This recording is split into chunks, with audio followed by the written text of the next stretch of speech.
Why do you have to ask? And behold, the lawyer stood up before him to test him. He said, "Teacher, what must I do to inherit eternal life?" And Jesus answered, "What is written in the law? What do you read?" And the lawyer responded, "You shall love the Lord your God with all your heart, with all your soul, with all your strength, with all your mind, and your neighbor as yourself." And Jesus said, "You have answered right. Do this, and you will live." Good answers so far, right? On both sides. But it doesn't stop there.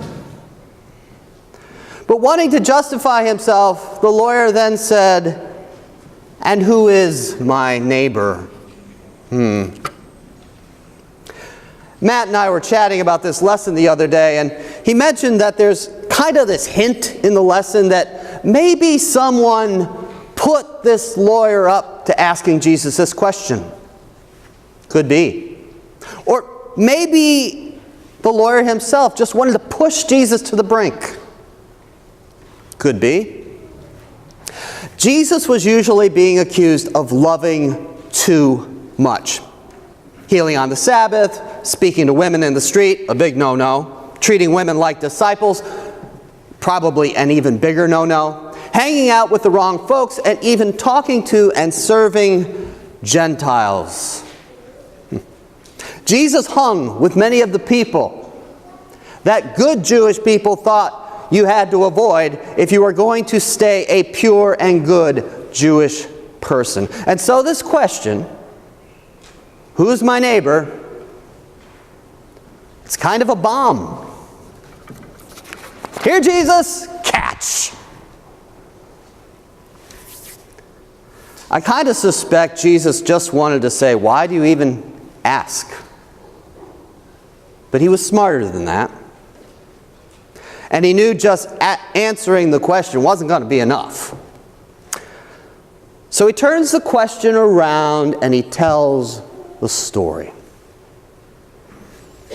Okay, close your eyes for a second. I know. Close your eyes. Nobody's going to touch you or anything. There's only one of me. And I want you to imagine. I want you to imagine a person. It's the kind of person you would have the most trouble in your life loving. Now, don't pick a person that's done some horrible, violent thing or some evil figure from history. I mean a person who plays into your prejudices just because they do. The kind of person who bugs you on a deep, emotional level, a visceral level you almost cannot explain if you can get that deep. Think about it. Think about it. Now open your eyes. Now you have your main character for the story Jesus is going to tell. Hopefully all of us have our Samaritan.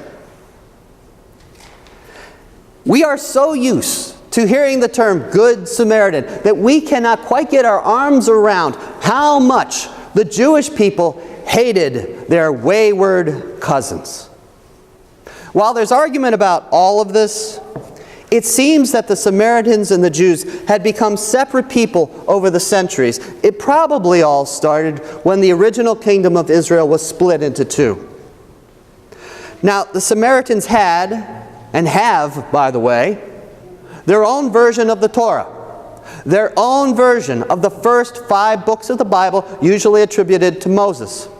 And they had committed, in the eyes of their Jewish cousins, 2 tremendous sins. 1, they had created their own temple, and 2, they had intermarried with the Assyrian people who had come in at one point to possess their land. They were seen as vile. They were hated just because of who they were. Hated in a way that sometimes only family can hate. It's not insignificant that one of the great insults hurled at Jesus in the book of John, John 8:48, is that he himself must be a Samaritan. And yet the Samaritan is the hero of the story. He's the one who cares. He is the one who serves. He is the one who saves the life of a man whom would probably turn away from him if they met on the street. So Jesus takes this lawyer's question, he turns it around, he paints a picture, he tells a story, and then he asks, who was a neighbor to this man? Of course, the answer is not the good people. It's not the family that passed the injured man by. No, the answer is the unwashed half-cousin that the lawyer and that all of those listening around him have been conditioned since birth to despise. The lawyer finds he is now in the trap.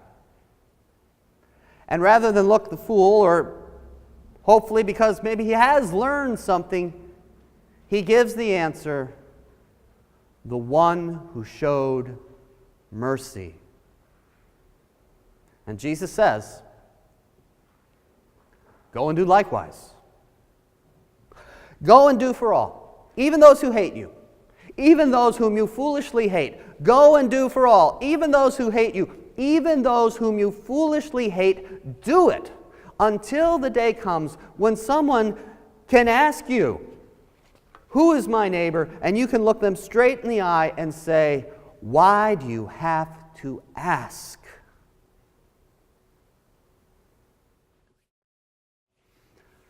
Wednesday was the day of dust. We marked our foreheads with that symbol and we said those words. Remember, you are dust, and to dust you shall return. Or as my grandma liked to say, ashes to ashes, dust to dust, anyone coming or going under your bed? But the dust is dark. The carbon remnants of burned palm branches mixed with a little oil. Not terribly unlike the stuff we're made of, nor different in appearance from how our own ashes would look. At the essence, the elemental, all beings on this planet at least are made of much the same stuff. The question, who is my neighbor, takes many forms. Who is my brother? Who is my sister? Whom should I care about? Should the question just be limited to the human family, or should it be extended into nature? By urging us to become neighbors, showing mercy, Jesus has opened to us one of the greatest truths of all, that we love our neighbor as ourselves, because in doing so, we love ourselves. For at the essence, we are of the same stuff. We are creatures of starlight and spirit, created by the same Spirit.